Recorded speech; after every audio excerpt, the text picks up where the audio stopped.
I V M.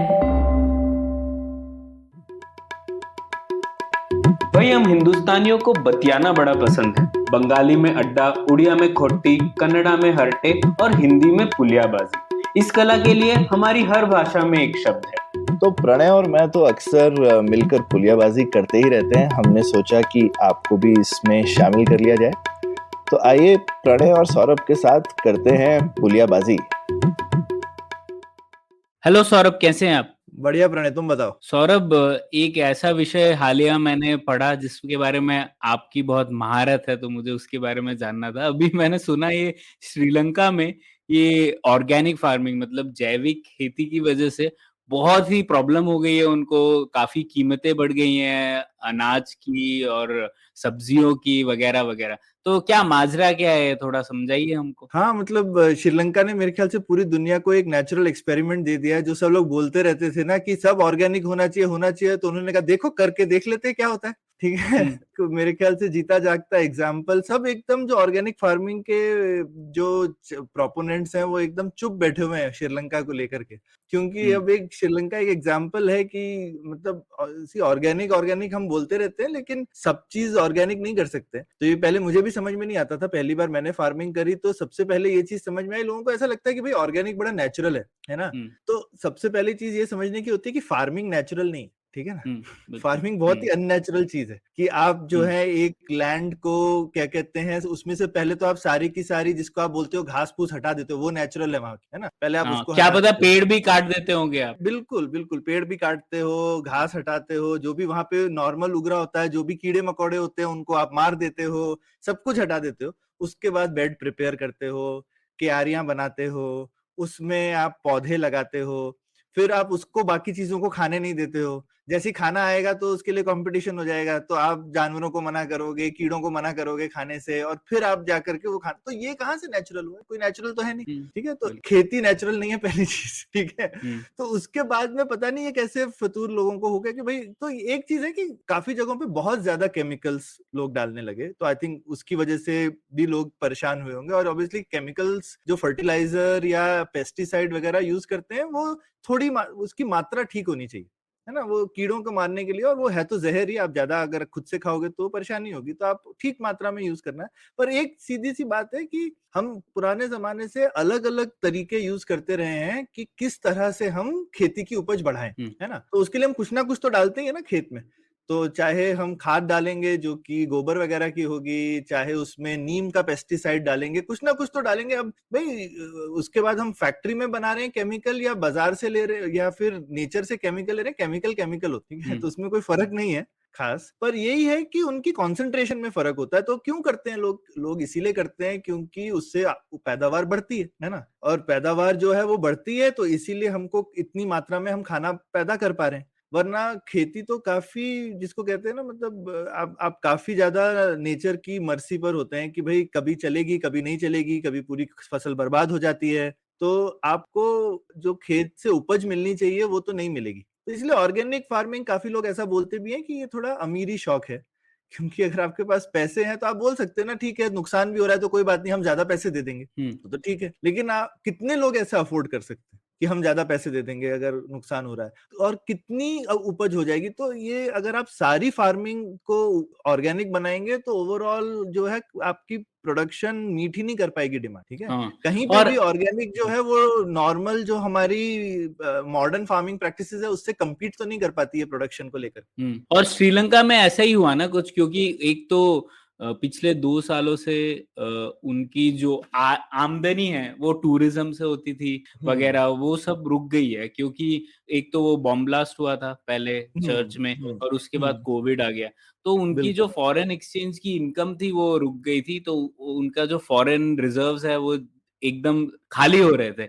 और foreign reserves का एक बड़ा हिस्सा था फर्टिलाइजर्स, जो उर्वरक है जो फार्मर्स इंपोर्ट करते हैं। तो उनके जो राष्ट्रपति प्रधानमंत्री, उन्होंने सोचा कि क्यों ना हम ये जैविक खेती का जो बोलबाला है चल रहा है उसका फायदा उठाते हैं और सीधा बोलते हैं हम लोग ऑर्गेनिक फार्मिंग कर रहे हैं, और इसीलिए हम लोग बैन कर देते हैं पूरी तरीके से आप उर्वरक इंपोर्ट ही नहीं कर सकते क्योंकि सब इंपोर्ट ही होता था, और उस तरीके से उनका आइडिया था कि हम फॉरेन एक्सचेंज प्रिजर्व कर पाएंगे, हम लोग खर्चा नहीं करेंगे, तो उन्होंने बैन कर दिया। और उस बैन करने की वजह से जैसा कि आपने बताया, पैदावार एकदम कम हो गई, और पैदावार कम होने की वजह से सारी कीमतें एकदम से बढ़ गई। और ये तो हुआ था खैर अप्रैल पिछले साल, और उसके बाद दिसंबर तक सरकार को पता पड़ गया कि कुछ गड़बड़ है, तो उन्होंने फिर फर्टिलाइजर इंपोर्ट अलाउ कर दिया है, लेकिन वो भी ऐसे चाय, कोकोनट वगैरह उन चीजों के लिए जो वो एक्सपोर्ट करते हैं, उसके लिए उन्होंने अलाउ कर। तो वो कैसे रेगुलेट करते हैं पता नहीं, पर इस तरीके से थोड़ा एडजस्टमेंट हो रहा है। लेकिन जैसा आपने ठीक कहा, सबसे बड़ा लेसन इसमें यही है कि ऑर्गेनिक फार्मिंग शायद इतनी व्यापक तौर पर पॉसिबल नहीं है अभी तो वो नहीं, सोचना और चाहिए। जब फर्टिलाइजर का इजाद नहीं हुआ था तो सारी फार्मिंग दुनिया में ऑर्गेनिक ही हो रही थी ना।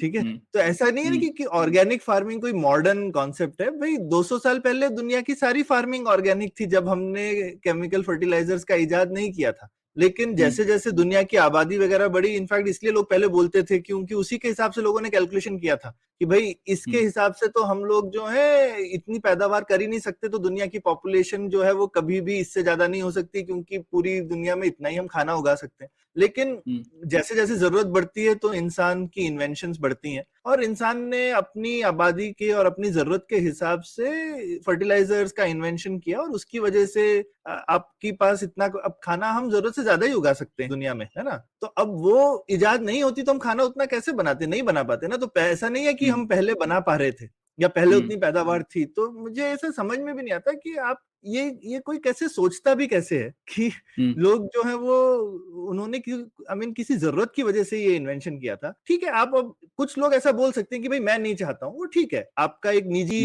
इसमें ऐसा नहीं है कि किसी को नहीं करना चाहिए, ऐसा हम कौन होते हैं कहने वाले। लेकिन आप इसकी नेशनल पॉलिसी नहीं बना सकते, और उसका खतरा खैर हम देख ही रहे हैं। किसी का निजी है तो ठीक है, एक मार्केट है, अगर आप कोई चीज चाहेंगे जो कि उगाना ज्यादा महंगा, तो आप उसके ज्यादा पैसे भी देंगे, है ना। तो आप ठीक है, अगर आप पुराने जमाने जैसे अगर आप किसी पुराने जमाने के तरह से रहना चाहें तो रह सकते हैं, आपको मना थोड़ी है। लेकिन जैसा किसी ने एक बार बोला था कि गांधी जी को एकदम गरीब रखने के लिए बहुत पैसे लगते हैं, सरोजिनी नायडू जी ने शायद बोला था। तो अगर कोई मॉडर्न इंसान उस तरह से रहना चाहे तो उसके ऊपर भी काफी सारे खर्चे होते हैं। तो उसी तरह से ऑर्गेनिक फार्मिंग में एक तरह से आप फर्टिलाइजर बचा रहे हैं, लेकिन वो बहुत महंगा पड़ जाता है। तो जैसा कि आपने बता दिया है, मुझे नहीं लगता आपके खेत में जैविक खेती होने वाली है कुछ टाइम के लिए। बिल्कुल भी नहीं, बिल्कुल भी नहीं। हाँ, तो इसमें सौरभ मुझे एक थोड़ा नुआंस पॉइंट ऐड करना था कि सरकार का क्या रोल होना चाहिए इसमें। तो मुझे लगता है पॉलिसी हो सकती है, लेकिन इस तरीके से हो सकती है कि अब हम सवाल हमेशा ये पूछते हैं कि मार्केट फेलियर क्या है। सबसे पहली बात, मार्केट फेलियर जो होता है उससे हम लोग पता कर सकते हैं कि किस टाइप की एक्शन होनी चाहिए।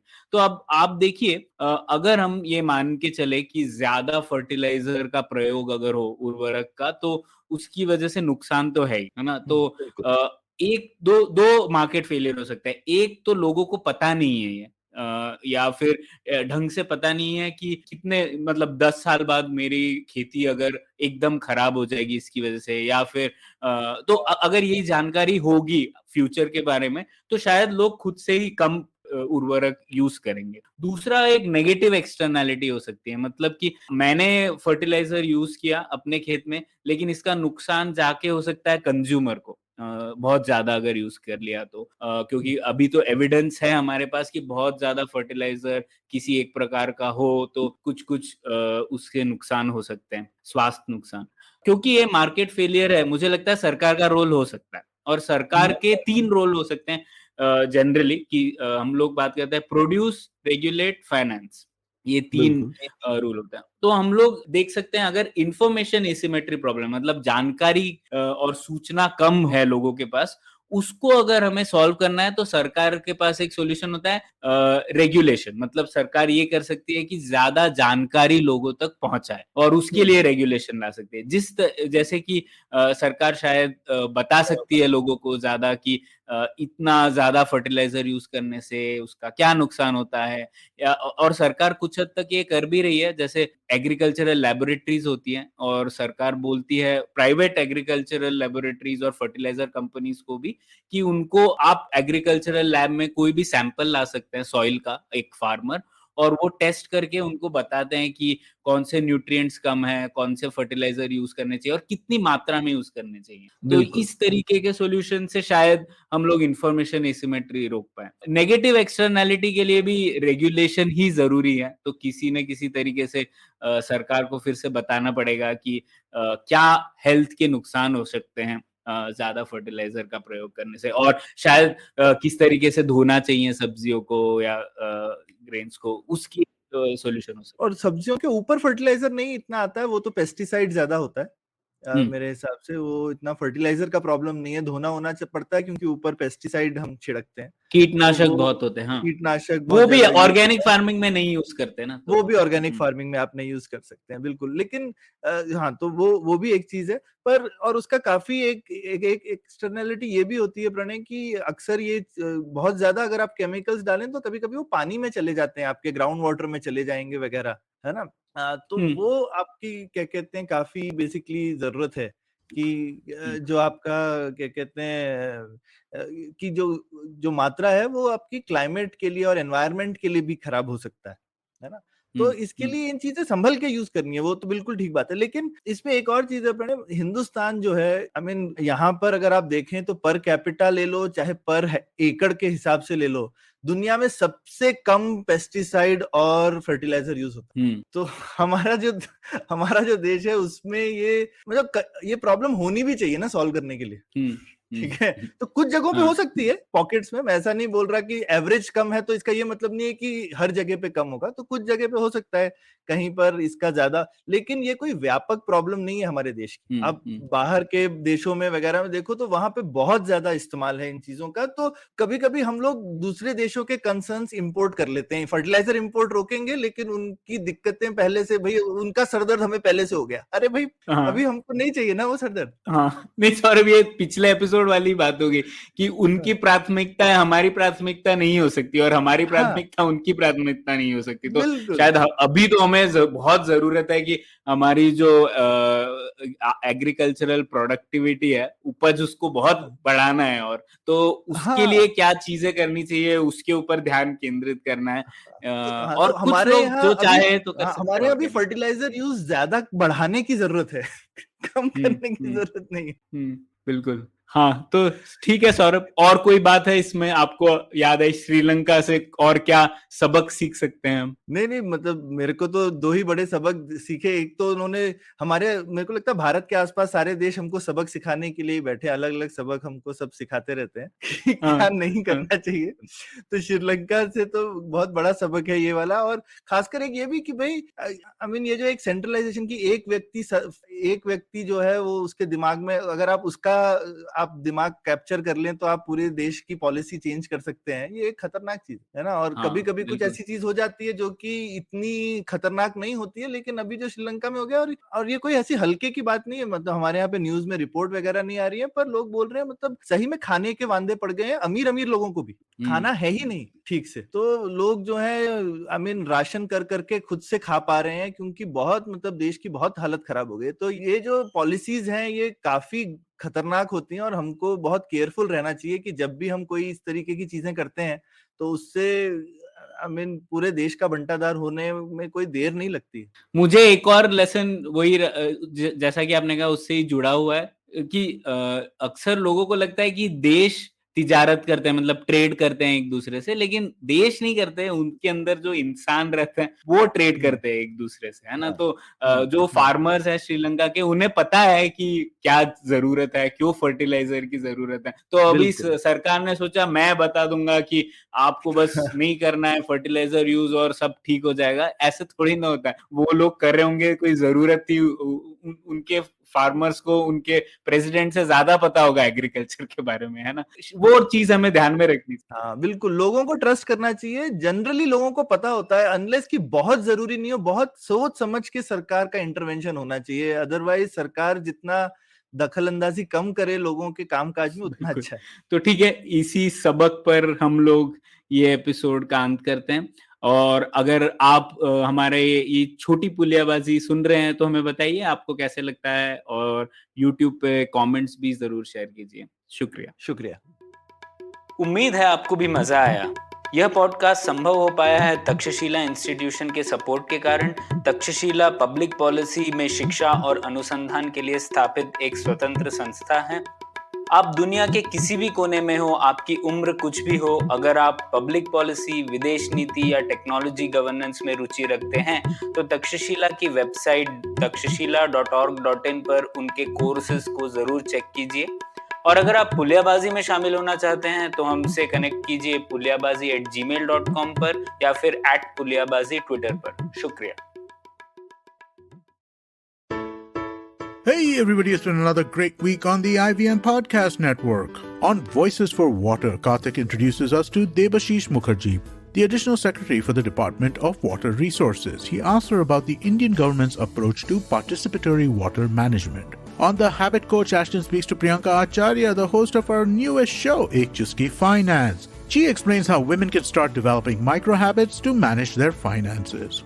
On Smarter with Sid, Siddharth lists down 3 lessons we can learn from American comedian Andrew Schultz. On Cyrus Says Cock and Bull, Cyrus, Ayushi, Antriksh and I get together. We discuss how every single news channel claims to be number 1.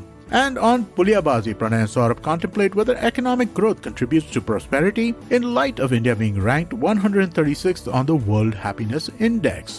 Do follow us on social media. We're IVM Podcast on Twitter, Facebook, Instagram, and LinkedIn. And remember, if you're enjoying this show or any of our other shows for that matter, please do tell a friend. And don't forget to rate us on any of the platforms you're listening to us on. Also, remember, we're on YouTube. You can check us out on ivmpodcast.com/YouTube and get a list of all the YouTube channels we have active at this point. I'd also like to make a quick note that we're doing a small listener survey, and it would really help us if you could fill that out. You can go to ivmpodcast.com/survey. And finally, we'd like to thank our sponsors this week, SBI Life Insurance and India Water Portal. Thank you so much for making this possible. हम महिलाएं रोज के कामों में बहुत व्यस्त रहती हैं, और हो भी क्यों ना, काम, पढ़ाई और जिम्मेदारियां सभी पूरी करनी जरूरी हैं। पर इन सब के बीच हम जीवन के एक बहुत ही जरूरी पहलू को नजरअंदाज कर देती हैं, फाइनेंस। इसीलिए हम आपके लिए लेकर आए हैं SBI लाइफ प्रस्तुत एक चुस्की फाइनेंस, महिलाओं द्वारा महिलाओं के लिए बनाया गया पॉडकास्ट। यहाँ मैं प्रियंका आचार्य, आपकी होस्ट, आपके साथ शेयर करूंगी कि किस तरह आप अपने फाइनेंसेस को बहुत आसानी से संभाल सकती हैं और फाइनेंशियली इंडिपेंडेंट बन सकती हैं। अपने 14 वर्षों का अनुभव लिए मैं आ रही हूँ हिंदी और अन्य 7 भाषाओं में हर मंगलवार नए एपिसोड